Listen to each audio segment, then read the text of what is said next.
قیام پاکستان کے مقاصد پورے کیوں نہیں ہوئے؟ تحریر ریحانہ اعجاز، کراچی۔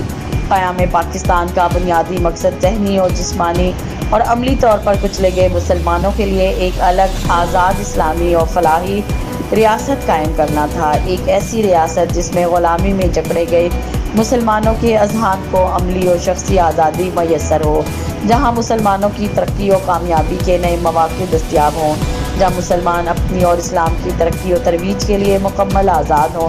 لیکن افسوس، صد افسوس، ہم نے اپنے قائدین کی بدولت ایک آزاد ملک تو حاصل کر لیا، اپنے آباء و اجداد کی قربانیوں سے اسلامی اور فلاحی ریاست کے مکین تو بن گئے، لیکن اپنے اسلاف کی قربانیوں اور اپنے قائدین کی جدوجہد، اغراض و مقاصد رفتہ رفتہ بھولتے چلے گئے۔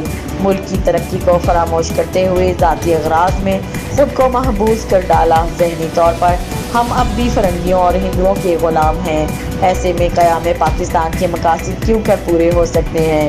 فرقہ وارانہ فسادات کروانے کے لیے کسی دشمن کی ضرورت نہیں پڑتی، اس کے لیے پاکستانی ہی کافی ہیں، جس کی بدولت نظریہ پاکستان کی دھجیاں بکھر چکی ہیں۔